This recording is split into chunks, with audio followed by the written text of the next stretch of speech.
नमस्कार, स्वागत है न्यूज 21 में। मैं हूं आपके साथ हर्षदा। सबसे पहले बुलेटिन में बात करेंगे सांभर की।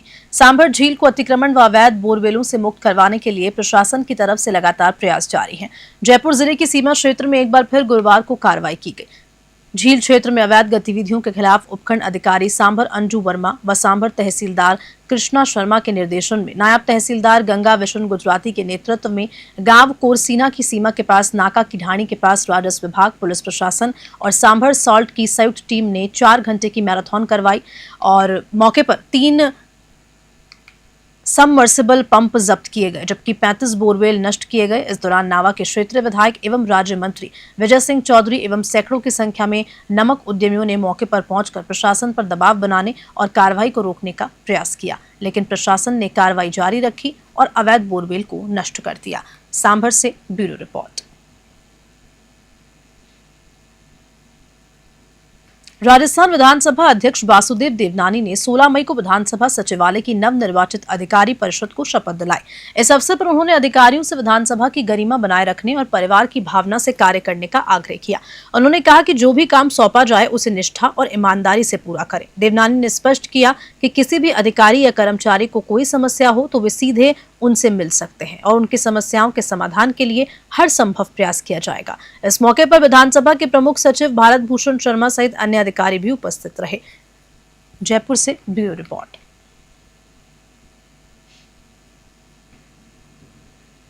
देश के वरिष्ठ पत्रकार और Indian federation of working journalist यानी कि IFWJ के राष्ट्रीय अध्यक्ष के विक्रम राव के निधन पर जयपुर के पिंक सिटी प्रेस क्लब में श्रद्धांजलि सभा का आयोजन हुआ। इस सभा का संचालन पूर्व प्रदेश उपाध्यक्ष अभय जोशी ने किया, जबकि अध्यक्षता राष्ट्रीय उपाध्यक्ष और प्रदेश अध्यक्ष उपेंद्र सिंह राठौड़ ने की। सभा में वरिष्ठ पत्रकार अशोक भटनागर, सत्य पारिक, आशा पटेल, देवेंद्र शास्त्री, बाबूलाल भारती, शंकर नागर, विष्णुदत्त शर्मा, उपेंद्र सिंह राठौड़, अभय जोशी, आशा शर्मा, SN गौतम, मनवीर सिंह, अमर सिंघल, अरुण झा, दिनेश अधिकारी, लोकेंद्र सिंह और रमाकांत गोस्वामी ने अपने उद्बोधन दिए और दिवंगत पत्रकार से जुड़ी स्मृतियों को साझा किया। इस दौरान बड़ी संख्या में पत्रकारों ने विक्रम राव को श्रद्धांजलि अर्पित की और उनके संगठन के प्रति समर्पण को याद किया।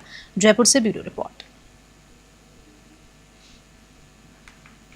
राजस्थान के ग्रामीण अंचल तारानगर में बसे SMG hitech Gurukul girls school की छात्राओं ने बोर्ड परीक्षा में शानदार परिणाम देकर शिक्षा जगत में फिर परचम लहराया है। शानदार परिणाम आने पर विद्यालय स्टाफ द्वारा रैली के रूप में कस्बे के मुख्य बाजार में विजय जुलूस निकाला गया। व्यापारियों ने पुष्प वर्षा में रैली का भव्य स्वागत किया तो प्रिंसिपल हिमांशु रानी एवं चौधरी एजुकेशन ग्रुप की सह निर्देशिका आम्रपाली चौधरी ने छात्राओं के तिलक लगाकर व माला पहनाकर सम्मान किया और बधाई दी। प्रिंसिपल रानी ने इन सबका श्रेय SSG गुरु संत डॉक्टर गुरमीत राम रहीम सिंह जी इंसा की प्रेरणा व स्टाफ की मेहनत को बताया, जिसकी बदौलत ये विद्यालय आए दिन बुलंदियों को छू रहा है। तारानगर से बुद्धराम वर्मा की रिपोर्ट।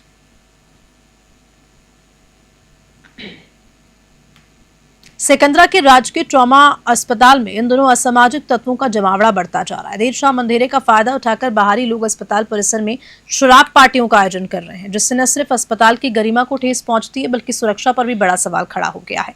बता दें कि अस्पताल के कर्मचारियों की लापरवाही भी इस स्थिति के लिए जिम्मेदार मानी जा रही है। ड्यूटी खत्म होने के बाद मुख्य गेट खुला छोड़ देना आम बात हो गई है, जिससे बाहरी लोगों को परिसर में प्रवेश का मौका मिल जाता है। अस्पताल का सुनसान स्थान में होना और अधिक असुरक्षित बना रहा है, जिससे चोरी का खतरा बना हुआ है। गौरतलब है कि इसी अस्पताल भवन में सिकंदरा ब्लॉक CMHO का कार्यालय भी संचालित होता है, फिर भी सुरक्षा व्यवस्था इतनी बड़ी लापरवाही देखने को मिल रही है। सकराय से अनूप पाटोदिया की रिपोर्ट।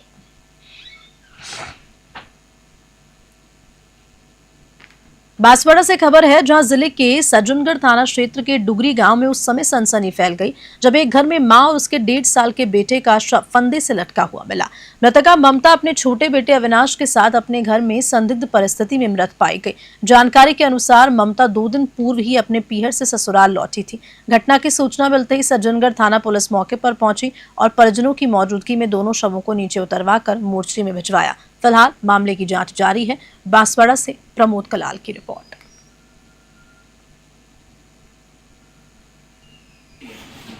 अब तो सीधा ही दे देना सर। कल दिनांक को सूचना मिली कि थाना क्षेत्र का गांव डोंगी पड़ा है। वहाँ पर एक महिला व उसका बेटा 1.5 साल का जो फांसी पर के फंदे से लटक रहे हैं, जिनको परिजन उतार के मोर्चरी लेके आए हैं। सूचना पर हम सचिन हॉस्पिटल पहुँचे। पता किया तो कहता है कि महिला का नाम ममता पत्नी मनीष कटारा निवासी डोंगरीपाड़ा और उसका पुत्र अव्यांश पुत्र मनीष कटारा डोंगरीपाड़ा। महिला की उम्र 23 वर्ष और पुत्र की उम्र 1.5 वर्ष है, जो मोर्चे में खड़े हुए हैं। पीर पक्ष उनका महिला का आया हुआ है कि रिपोर्ट पर कार्रवाई की जाएगी। बामनबास विधायक इंदिरा मीणा ने बौली के सामुदायिक स्वास्थ्य केंद्र का आकस्मिक निरीक्षण किया। उन्होंने अस्पताल में गंदगी देखी और डॉक्टर्स को समय पर उपस्थित रहने और आवश्यक दवाएं उपलब्ध कराने के निर्देश दिए। निरीक्षण के दौरान विधायक ने स्टाफ रजिस्टर की जांच की, साधारण प्रसव की व्यवस्थाओं का जायजा लिया और मरीजों से बातचीत कर उनके स्वास्थ्य की जानकारी ली। विधायक ने अस्पताल परिसर, लेबर रूम, वार्ड्स व डॉक्टर रूम में गंदगी देखकर चिकित्सा प्रभारी को सफाई करने के निर्देश दिए। साथ ही स्टाफ रजिस्ट्रार की जांच की और मरीजों से उनकी स्वास्थ्य स्थिति के बारे में बातचीत की। बौली से दीपक गिरी की रिपोर्ट। CSC बौली की शिकायतें मिल रही थी। यहाँ पे गंदगी आप लोग देख ही रहे हो, साथ में किस तरीके से गंदगी हुई पड़ी है हर वार्ड के, हर रूम के अंदर। यहाँ तक कि डॉक्टरों के रूम के अंदर भी मेंटेनेंस, सारे के सारे डॉक्टरों के रूम मेंटेनेंस मांग रहे हैं। और यहाँ पर स्टाफ की भी काफ़ी कमी है और स्टाफ जो है वो इधर उधर ऐसे कभी डिप्रेशन करा लेता है, कभी छुट्टी पे चले जाते हैं। तो गायनिकोलॉजिस्ट भी यहाँ पर काफ़ी दिनों से लगा हुआ तो है, लेकिन कहीं न कहीं अपना घर का लीव पर, छुट्टी पर, मेडिकल पर इस तरीके से है। तो काफ़ी दिनों से बहुत शिकायतें हैं यहाँ पर। और डॉक्टर को भी रात के टाइम ड्यूटी की भी शिकायतें हैं। कई सारी हमारे यहाँ मौतें हो गई है, उसमें डॉक्टरों की लापरवाही बताई गई है। तो इसलिए आज मैंने वो जब निरीक्षण किया और ये देखने को भी मिला कि बहुत ही बुरी हालत इस हॉस्पिटल की हो चुकी है। तो डॉक्टर देखिए, अभी भी मैंने विधानसभा में ये क्वेश्चन लगाया था कि जहाँ डॉक्टरों की कमी है, खाली पड़े पद हैं, वो कब तक भरेंगे, और जो पद भरे हुए हैं वो रेगुलर क्यों नहीं आते हैं। वहाँ पर अगर उनको छुट्टी दे रहे हैं तो उनकी जगह दूसरा होना चाहिए। इतना बड़ा कस्बा है, इसके अंदर महिला डॉक्टर नहीं है, तो वो बहुत बड़ी बात है। झालावाड़ जिले के डग थाना क्षेत्र में आबकारी विभाग और पुलिस ने संयुक्त कार्रवाई करते हुए सुजानपुर में तालाब किनारे चल रही अवैध शराब भट्टियों पर छापा मारा। इस दौरान 9,500 लीटर वाश और 105 लीटर हदकर शराब बरामद की। अतिरिक्त आबकारी आयुक्त नरेश मालव के नेतृत्व में कार्रवाई में 7 अलग अलग स्थानों पर छापेमारी की गई, जिसमें 5 चालू भट्टी नष्ट की गई और 2 मामले दर्ज किए। मौके पर आबकारी निरीक्षक प्रदीप मीना, चौमलहा और डग थाना प्रभारी मय चाप्ते के साथ मौजूद रहे। उन्हेल नागेश्वर से गोवर्धन सिंह की रिपोर्ट। नारायणपुर में टेंट के गोदाम में हुए भीषण अग्निकांड के बाद बानसूर विधायक देवी सिंह शेखावत ने उपखंड अधिकारी दिनेश शर्मा और अन्य प्रशासनिक अधिकारियों के साथ मौके का निरीक्षण किया। विधायक ने पीड़ित परिवार से मुलाकात कर उनकी मदद का भरोसा दिलाया और प्रशासन को हर संभव सहायता देने के निर्देश दिए। शेखावत ने व्यापारी समुदाय से अपील की है कि वे अपने व्यापारिक प्रतिष्ठानों का बीमा अवश्य करवाएं, जिससे किसी भी अप्रत्याशित घटना के बाद क्षतिपूर्ति की जा सके। उन्होंने बड़े प्रतिष्ठानों में अग्निशमन यंत्र लगाने और हमेशा अलर्ट रहने की आवश्यकता पर भी जोर दिया। नारायणपुर से भारत शर्मा की रिपोर्ट।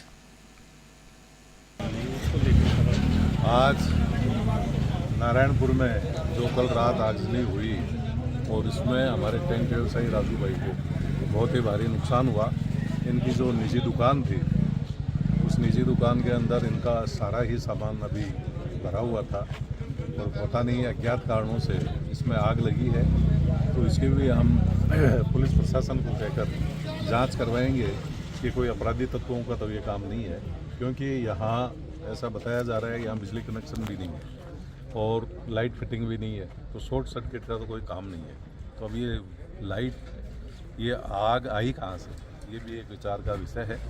और इसमें इनकी लगभग 300 कुर्सियाँ प्लास्टिक की थी वो बिल्कुल, और इनके जो धामे होते हैं वो भी सारे जल गए, एल्यूमिनियम भी पिघल गया। तो ये टेम्परेचर बहुत ज़्यादा था। और ये बिल्डिंग है इनकी, इसकी RCC की छत है वो भी लटक गई है, बीम भी लटक गए हैं और पूरी ये क्षतिग्रस्त हो गई है।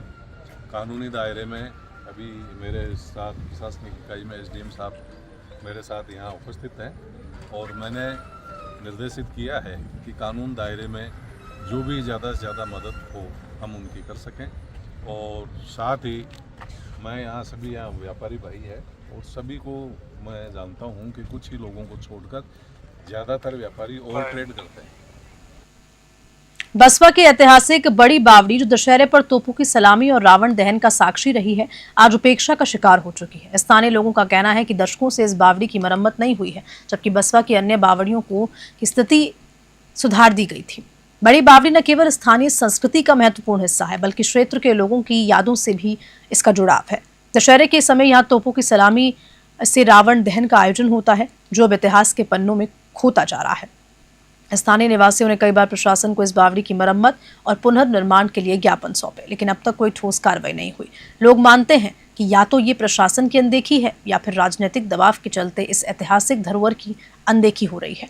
ग्रामीणों ने मांग की है कि प्रशासन जल्द से जल्द बड़ी बावड़ी की मरम्मत करवाए, ताकि ये सांस्कृतिक धरोहर पुनर्जीवंत हो सके और आने वाले पीढ़ियों को इसकी महत्वता से परिचित कराया जा सके। बसपा से गुमान मीणा की रिपोर्ट।